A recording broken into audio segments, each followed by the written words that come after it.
Black women, we are just a few steps away from having a major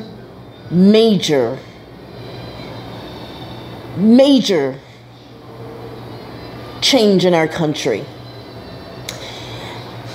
After what I've been viewing for the past few hours, few days, I've come to the conclusion that America is on the brink of catastrophic change. There are several thousand people that are on their way to several U.S.-Mexican borders. This is the update, the information that I've been getting. Number one, there are LGBT migrants within this caravan. I think I mentioned that in my last video. These are people that cannot go back home because of their sexual orientation and their gender identity. They have been persecuted, they have been beaten, they have been threatened, and they have broken away from the other caravan because they were attacked and abused and mistreated. So I have a strong feeling that the LGBT community over on this side, the U.S. side, they're going to be working very, very hard to get these special groups. They're these special groups which are LGBT migrants. They're going to try to get these special groups to pass into the country, to cross the border. That's one thing. And I have the link at the in the description box. You will see it. It's pretty intense. Also, there is talk that many of the migrants feel that they have a right to be here because, and I quote, America, this is stolen land. Stolen land. And to some degree, they are right. If you look at Texas, I believe Arizona, Nevada, Colorado, California, traditionally before the change occurred, that was part of Mexican territory. And there are many members within the caravan that feel that the entire North American continent is stolen territory. And they feel that they have a right to be here.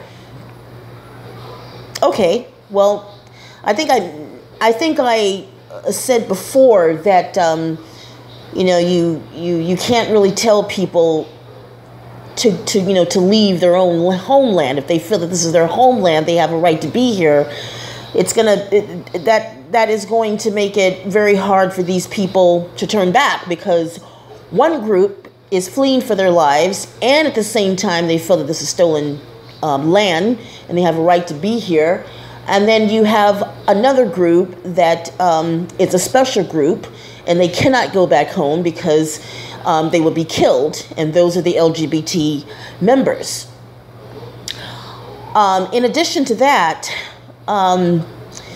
if you remember, Trump had mentioned that throwing rocks at the border control agents, the police, that would be a sign of attack, a sign of force, and that would be, it would be justified for the military to shoot at these people. Now, remember, a lot of these people are women and children, moms, you know, so a bullet doesn't have any name on it. It doesn't differentiate a child from an adult. So we have some serious problems. Black women, I want you to understand, for those of you, and I'm only talking to those that are, I believe, in Texas, Arizona, and here in California. Now, if you live in San Diego, I'm in California. I live in Los Angeles. I'm 2 counties away from the U.S.-Mexican border. You have Orange County, and then you have San Diego County, and right there is the U.S.-Mexican border. So there are people that have already jumped over. Some of them have been arrested, and the others have ran back and jumped back over the border wall. But I want you to be aware of something. The closer you live to the border, the more you are going to feel the heat.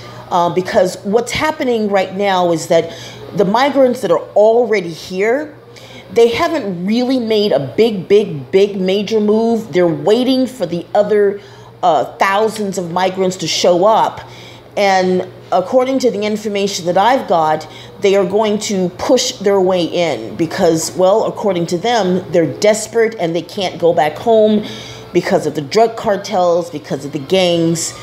And for those that are gay or transgender, they can't go back home because they'll be killed. So for those of you Black women that have a home, you live close to the border, just be careful. Make sure that you stock up your home. I mean, I said this the last time. Make sure you stock up your home. Make sure that you have plenty of everything that you need because, you know, if you don't know if this is going to happen in the morning, in the afternoon, in the evening, in the middle of the night. Because once there's thousands and thousands and thousands of migrants at that border, they can easily push that wall down, easily. And once they storm in, there's not, I mean, you know, there's not going to be enough ammunition to stop these people. I mean, you're talking about close to 20,000 people. Right now, it's you know, it's a few hundred. At least here in the California side, there are migrants that are about to reach Arizona, Texas, and you know, thousands of more are coming. I have the links at the bottom, so I want you to be prepared because, you know, if they decide to storm the wall in the daytime during the week and you're at work, you may not be able to get to your home because the neighborhood will be blocked off either by migrants or the police or both. So as the numbers begin to build up, you might want to take that vacation time off because it's going to be hard for you to leave your home or get to your home once your neighborhood is flooded. There's a place here. It's on the Mexican side, but it's in California. It's kind of weird. It's called Baja California. The residents there clashed. They clashed with the migrants. The people that live there, it's like an upscale community. And the people that live there, you know, they were like, get out. We don't want you here. Get out. It's crazy. And there was a huge fight. I think I showed you the link. So, you know, I've told you to prepare yourself. Now here's the thing. There's a lot of children and young mothers. There's a lot of elderly people. So, you know I told you to get your firearm, but you have to be careful. I mean, you don't want to just randomly just shoot anybody, you know. I mean, this is going to be a delicate situation. This is going to be very, very delicate. You're just going to have to use good judgment because a lot of these people are hungry. It's getting cold. They're in makeshift tents. There's a place in Mexico. The shelters are filled up, and some of the shelters have a capacity of only 700 people. So there are thousands of people that are sleeping on the streets of Tijuana. And you know, it's getting cold. They're getting hungry. And they're waiting for, you know, the rest of the caravans to show up. There's like 3 or 4 more coming per state, I believe. So, you know, these people are going to be getting frustrated. They're going to be getting hungrier, thirstier, colder, and they're going to be looking for shelter. They're going to be looking for food. Some of them might even be knocking on your door. The closer you live to the border, as I stated earlier, the more heat you're going to feel. A lot of these people are going to be knocking on your door, asking for food, asking for water, asking for help. Now, you know, it's a personal judgment. You can choose what you want to do. Some people may hand out food to these people. Some people may hand out clothes to these people. Some people may hand out bottled water to these people. I don't know. I don't like to tell people how to, you know, conduct their affairs in their own home. But if I were you guys, I just wouldn't answer my door. I would just stay inside. Just don't answer your door. Keep your lights off and just be prepared. You're talking about thousands and thousands of people that are going to be walking through your neighborhood. If you live in Texas, Arizona, California, close to the border.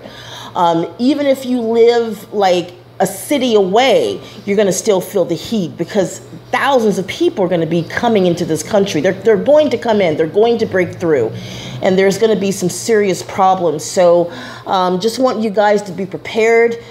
Make sure that, you know, you have everything that you need. Make sure you stock up. Make sure you have your firearm. Make sure that if you have a home, make sure you beef up your security over the next few days. It's going to get rough out here. It's going to get real rough. There's a video that I have at the bottom. It's going to be in the description box. And I want you to watch it. It's one, and it's showing you what the police and the military is going to be doing. So just, wow. These are going to be some dark days, man. These are going to be some dark days. So, I mean, just be careful. Okay, I'm out.